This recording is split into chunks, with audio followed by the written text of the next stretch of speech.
divided by 4.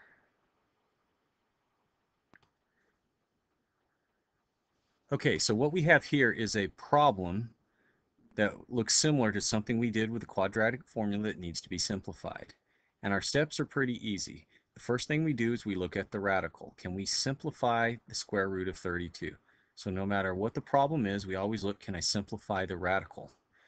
Okay, the square root of 32 looks to be, let's see, that would be 4 times 8 and 4 times 4. So I can rewrite the square root of 32 to the square root of 4 times the square root of 4 times the square root of 2, or the square root of 4 times 2. So this actually becomes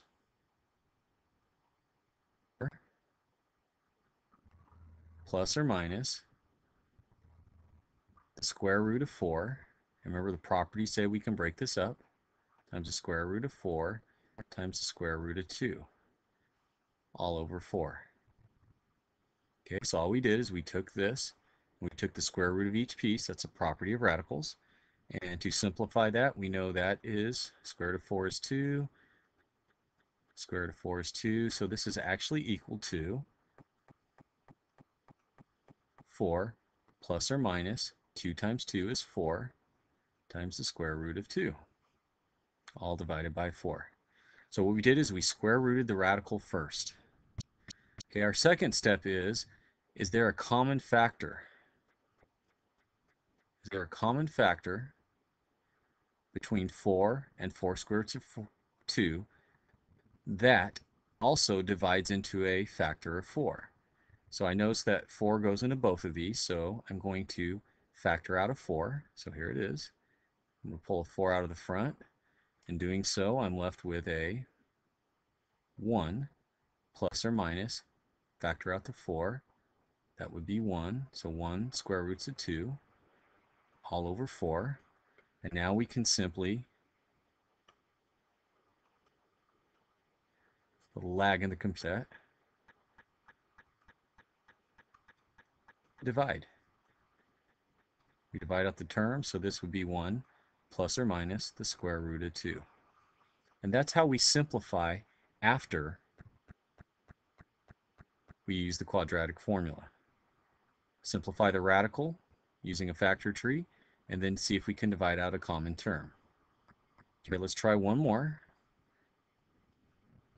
We have 4 plus or minus the square root of 72 all over 2.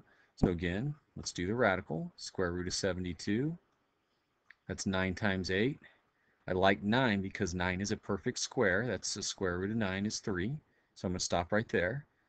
8 is 4 times 2. Square root of 4 is 2. So I'm going to stop right there and say this is the square root of 9 times the square root of 4 times the square root of 2. Okay, I know this is 3 times square root of 4 is 2 times the square root of 2. 3 times 2 is 6, so this is 6 square roots of 2. So rewriting this, this is 4 plus or minus 6 square roots of 2 all over 2. Okay, if you need to, pause the video and look at the simplification. Because our second step is, can we factor? Is there a common factor that 4 and 6 have in common, or common factor, 2? Well, looks like I can pull a 2 out. So if I pull a 2 out, I'm left with 2 plus or minus 3 square roots of 2 all over 2. And then lastly, we divide. Those go away, so my answer would be, in simplified form, 2 plus or minus, left my 3 out, 3 square roots of 2. Okay, go ahead and pause the video and fill out the form and get ready to do the homework assignment.